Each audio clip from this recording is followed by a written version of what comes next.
Hello out there, and welcome to this edition of Forkful of Noodles. I'm your host, Krish Mohan. Now, there have been stories coming from all across the globe dealing with labor rights. From the folks that work at Walmart for very little pay and are fired when they speak up, to the forced labor camps in China that are torturing their prisoners and making them make products for companies like Kmart, and cutting corners in buildings and architectural costs that eventually cause entire factories to collapse. One of the most harrowing stories to emerge from this mess is one of Mr. Zhang, who sent out letters from his forced labor camp by hiding them inside merchandise destined for the Western world. Inspired by his efforts, we have a few letters we would like to read to you. The first to the owner of Kmart, who denies carrying products created in forced labor camps. Dear owner of Kmart, you don't use forced labor camps to make your merchandise? Really? Then explain the condition of your products, sir. You are one narrow step above from a garage sale that has little Billy's old swimsuit from the third grade. Come on, Kmart guy, let's be honest. If you got your products from a factory that cared enough to create quality goods and reward their employees for a job well done, your fashion aisle wouldn't be stuck in 1992 with brands like Route 66, Jacqueline Smith, and whatever Eddie Vedder was wearing that year. You aren't fooling anyone, bro. Sincerely, Eyes Wide Open Citizen.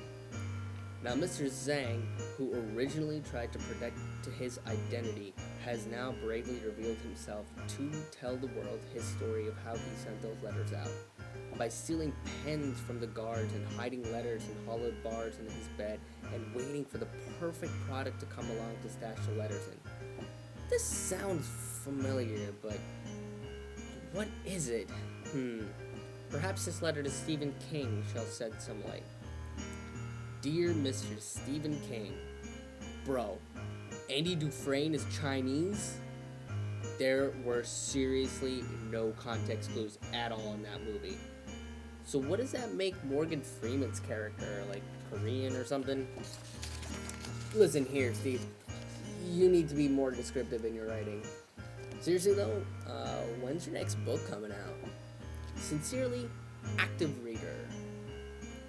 Walmart has taken heat in recent years as well, the most recent with Vanessa Ferrera's firing over taking a stand at the fact that she wasn't being compensated appropriately after 8 years of employment.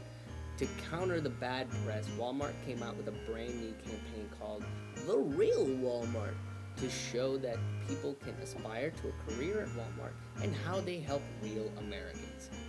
So here's the letter for that.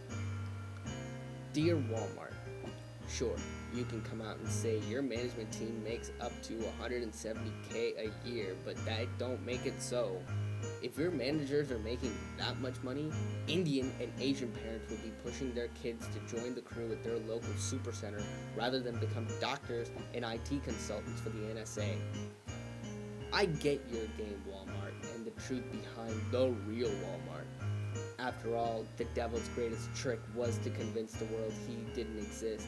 Hell, he's been disguising himself as a cheap magician in Vegas. His closing trick is to turn a rabbit into a unicorn. You know, Walmart, maybe you should be more like your cousin Costco, whose employees have been reported to earn at least $45K a year. They're such a great little company that even Asian and Indian parents would be proud when their kids go to work for them. Sincerely, Angry Indian Dude. Whew, well, I'm glad that's off my chest, but the issues with Walmart do not end there.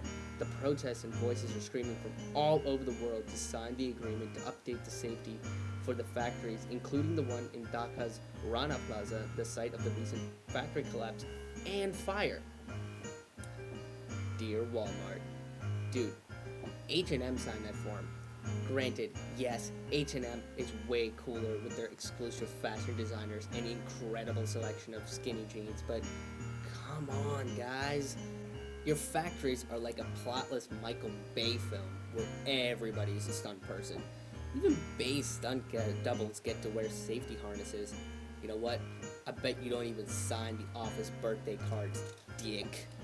Sincerely concerned global citizen. Now, wait, what the hell? Where's my ending? Ah, damn those writers! I told them thumbs are a privilege and to never stop writing. Great, great.